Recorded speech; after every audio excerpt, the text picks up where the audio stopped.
This is my test ride of the Zero SRS electric motorcycle. First off, I want to apologize for this footage. I had just purchased this action camera. It's not a GoPro, but it's like a GoPro, so we'll call it an action camera. I had just got it. I was a little hesitant about putting a mount for the camera on my helmet. Didn't know how that'd work, and it came with a chest mount.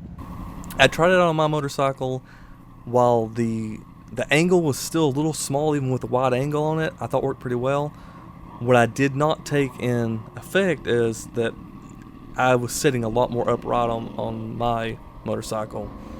The SRS is a little more forward than mine because I ride a Kawasaki Vulcan 800. It's a cruiser type, a street bike, and I just did not think about the fact that with the chest mount, I'd be looking at what's essentially the gas tank on this footage right here. So I apologize for that. There is a few times where you can see around, but otherwise enjoy the lovely reflections on the faux gas tank. I would say the hardest thing about riding the SRS was the turn signals. I don't know how well it's noticeable in the video, but I spent most of my test ride, close to 20 minutes of it, fighting with the turn signals. Every bike that I've rode had a turn signal to where in the middle was off.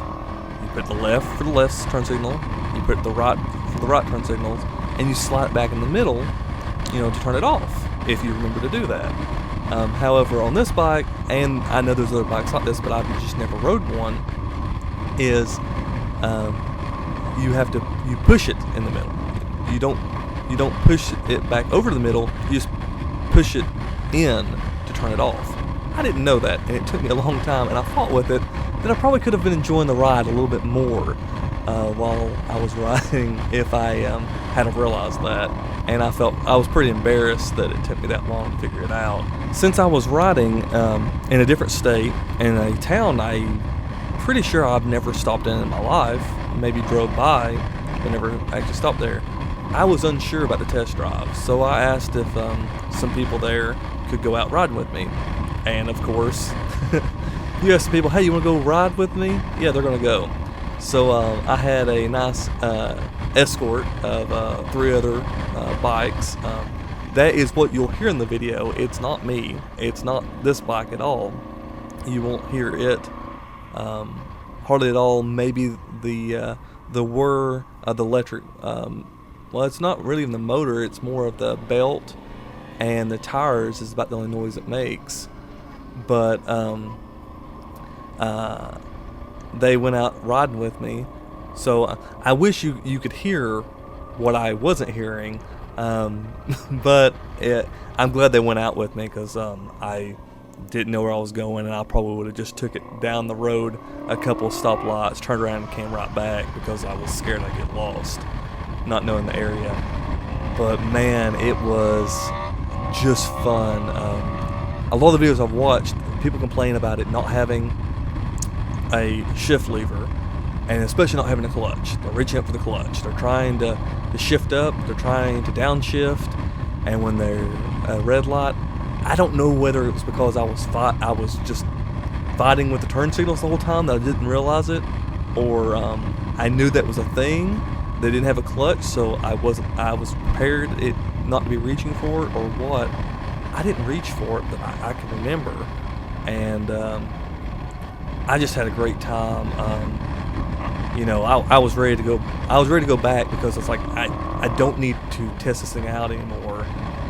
I'm good. They did stop and ask me if I wanted to take it on the highway. I told them I don't really need to. That most of my driving is 55 or under, and only a small section of my daily commute is at 55 anyway. And I know this bike is quick. I know it has the power. That was another stat. I believe that they say that the SRF and the SRS can go 0 to 60 in 3.3 seconds. I think that's probably with a very skilled driver, maybe with some of the traction control turned off and stuff. It's quick. It's much quicker than anything I've ever been in. anything I've ever drove or rode on. I really would recommend that if you've got any interest in electric, or if you have no interest in electric and you think it's horrible, either way, go try one out. There's several different brands. Zero's probably the easiest one to get to here in the States. You got to try it out. Don't just write it off without trying it. It may not be for you, but I guarantee you'll be impressed. The price may run you off some. The range may run you off some. But the fun factor and the power, it's there. And there's no denying that these things have torque and they will go. And after watching every English-speaking YouTube video about the SRF and pretty much any Zero video there was, I decided I just really need to go drive one for myself to really see what I thought about it. I secretly hoped I would hate it so I could talk myself out of it. I ended up not hating it. I looked around different dealerships, and fortunately and unfortunately, the closest Zero dealership was completely the same distance away. No, I had 4 of them to choose from, so I ended up going to Touring Sport in Greenville, South Carolina. For several years now, I've been interested in getting a different motorcycle since I was not currently happy with how hard my current one was to start and how loud it was with the aftermarket pops that were on it. In 2016, my wife and I were watching Ride with Norman Reedus, and he was riding a electric motorcycle by Zero, and that kind of stuck in the back of my head for several years now. I've been thinking about it, and about November of 2019, I really started researching electric motorcycles just for the very low maintenance to no maintenance, and also how quiet they were. I had scoured the internet, scoured YouTube, looking at all the different kind of brands and everything, and I just kept coming back to Zero. So I started really focusing on Zero and saw all of their different brands. The SRF seemed like it was going to be a good fit for me. However, I saw some rumors that in February of 2020, Zero was going to unveil a new bike. So I decided, hey, maybe I should wait and see what they're going to unveil. It leaked out about a week early when they were supposed to do it, and sure enough, it was the SRF, but it had a fairing on it. And I was like, uh-oh. It also had a larger passenger seat on it, and so that kind of sealed the deal. It was about a $500 difference with 2 upgrades I wanted. So I said, okay, I'll wait when I can go ride one of these. The SRS has a max speed of 124 miles an hour, 140 foot-pounds of torque, and it also shares those same stats with the SRF. They are essentially the same motorcycle, sharing the same size motor and controller. Their stats are identical.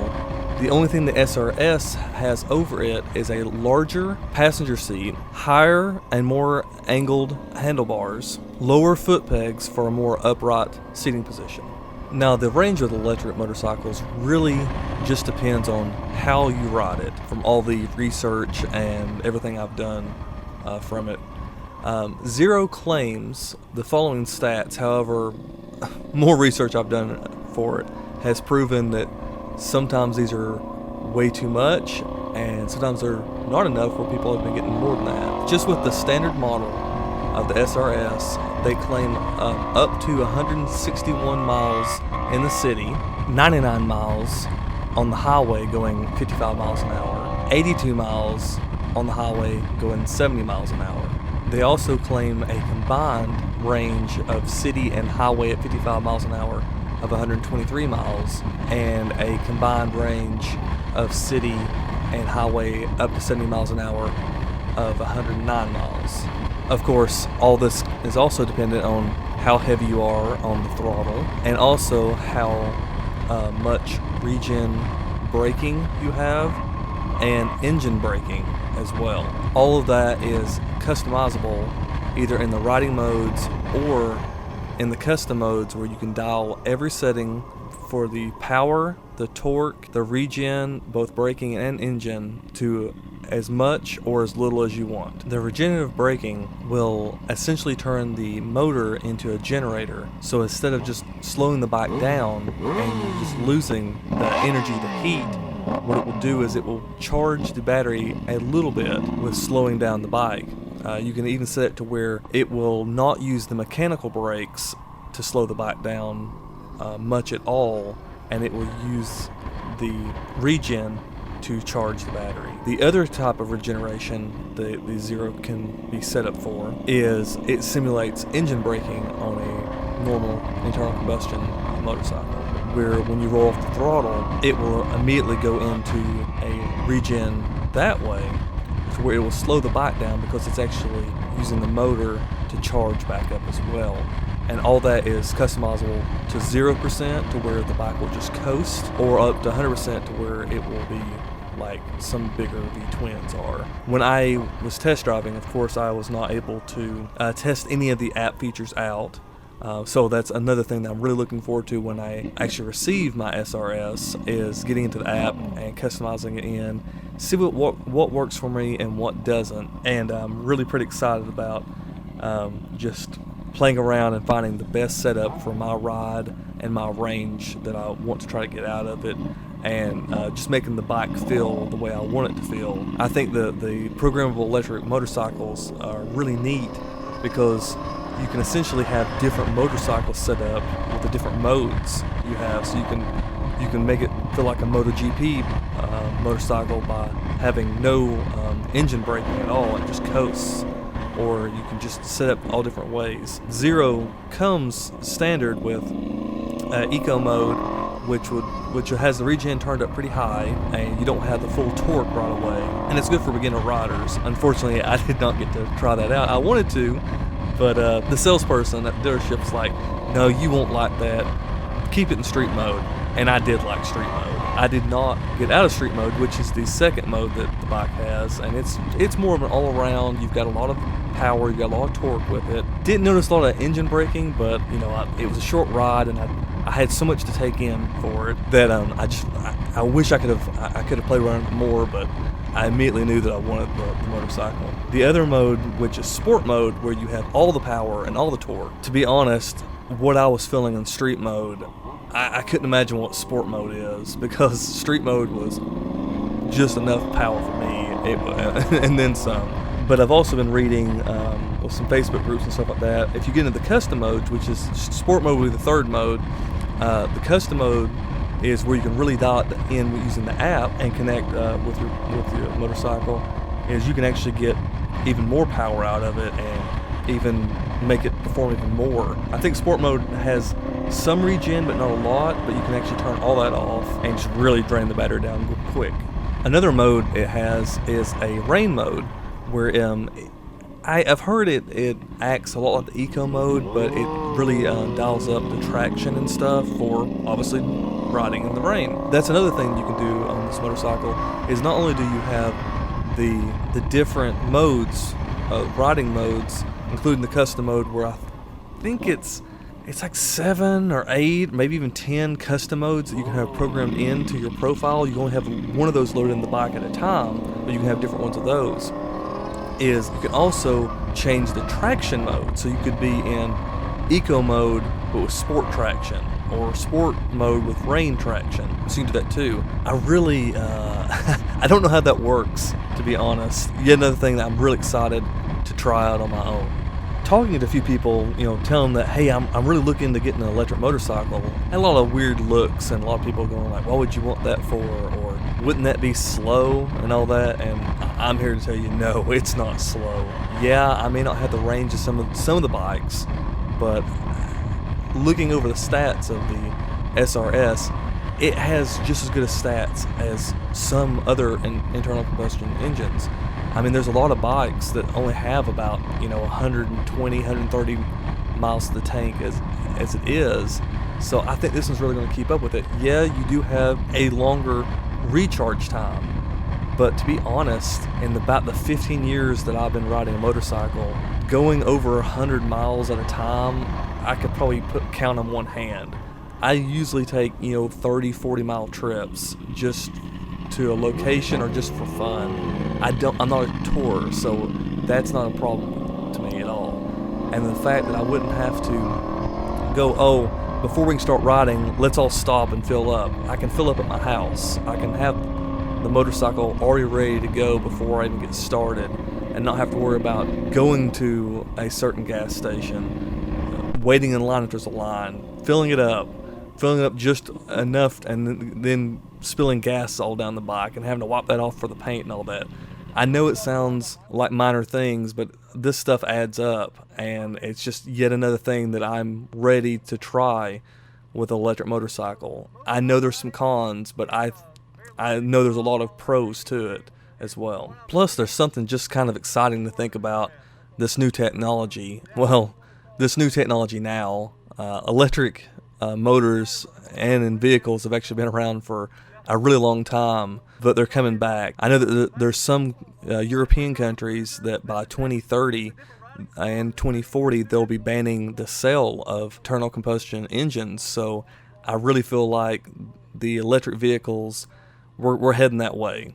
I mean, there may be something that comes out different. Maybe the way we store it, maybe the batteries we have right now, they might not be what we eventually go to, but I think the electric motor itself is the future. It's coming, and I am being an early adopter. It's fun and exciting to get to try this out and to see where it is now, and I'm looking forward to, here in 10 years, what comes out that makes this motorcycle just like, wow, I can't believe this used to be the best it was and this is now nothing. Other stats for the bike would be, we're talking like, depending on how much the cost of your electricity is per kilowatt hour, we're talking about average of $1.61 to fill this thing up. So you're getting up to 161 miles for about $1.50. Nothing's going to touch that.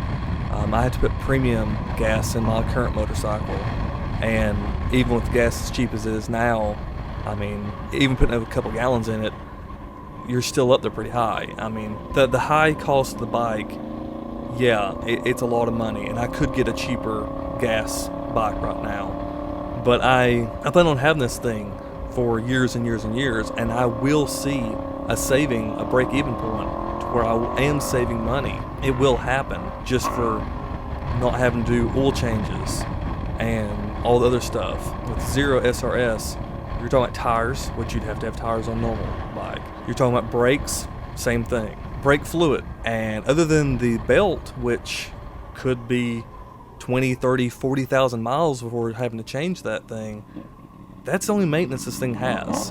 You check your tire pressure, that's it. I'm not going to be spending time and time trying to go to the auto parts store and get the right kind of oil for the motorcycle, and they don't have 5 quarts in stock, or they don't have my filter in stock, and I have to order it and wait. I don't have to spend my Saturday changing the oil that goes everywhere and spews out everywhere, and then where's my socket, to take off the oil plug. I'm looking forward to getting that time back that I could be riding. The electric motorcycles, not all of them are completely shiftless. Some do have gears. The Zeros do not. And one problem with that is I've heard you can get yourself in trouble, and what little bit I rode with the crew I was in trying to keep up with them, because I like to cruise around. The roads near my house, there's some beautiful roads. They're 35 miles an hour, and that's fine. They're curvy, and I'm not trying to win any races here.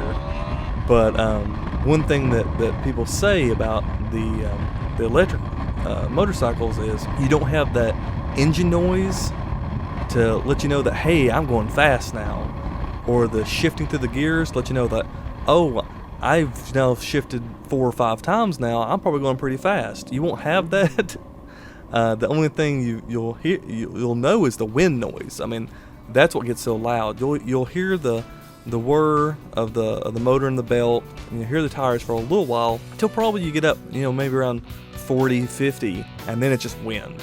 And that's what you would have on a normal motorcycle anyway. is the wind noise. You just don't notice the wind noise that much because usually your bike is so loud as it is. One of the most fun I like to say to people, you won't hear the motor, you won't hear engine because there's no engine. You won't hear the pipes, you won't hear the exhaust because there is none. The only thing you'll hear is the whir of the motor and the belt. You'll hear the tires gripping the pavement, and the only other noise you'll hear is a whee sound, which is you going down the road the first time you get on that throttle. The SRS that I got to test ride, it did have the top box and the side luggage on it. I felt like the top box that's currently on the new ones, I felt like it hung over the back seat a little too much. One thing that I enjoyed doing is, me and my wife, especially my wife, she loves to go riding with me. And it was, it hung over the back seat about an inch or two, and that passenger seat's bigger, but it was digging into her, and it just was not giving us enough room. So I feel like with it gone, she can use the full seat and be much more comfortable there. And then the side bags, like I said, the ones that are currently on it, they may release some different ones, some different styles. They just kind of got in her way for the foot pegs as well, and she just wasn't very happy with it. So I do believe that I'll be investing in a nice backpack for when we do need to carry something. That was another thing that was important to me with the SRS, was the fact that it did have the bigger passenger seat.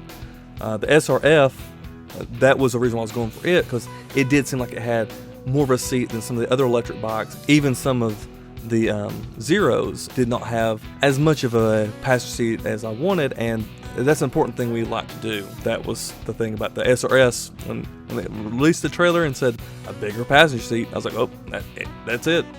Goodbye, SRF. Not going to get you anymore. Hello, SRS. But boy, was that ride smooth. From what I could feel, it was amazing. Some of the things I've heard on there, it's like a magic carpet ride. Yeah, I'll agree with that. Or it's like being strapped to a rocket and just flying down the road. Yes, I can see with that, especially if you were in sport mode, which I didn't get to experiment with. Don't need to know that I'm sure those people are correct in that.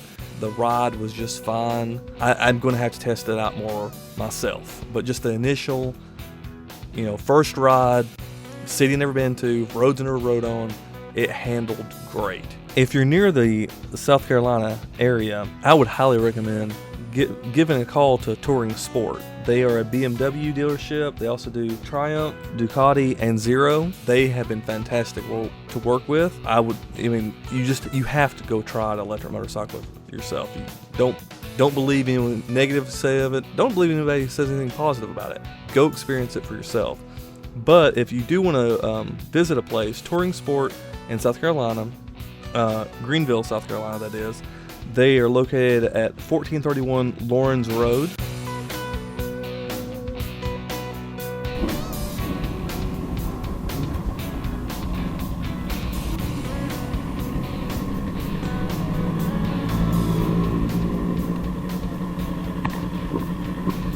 That's nice. That's real nice. Is that fun? That's fun.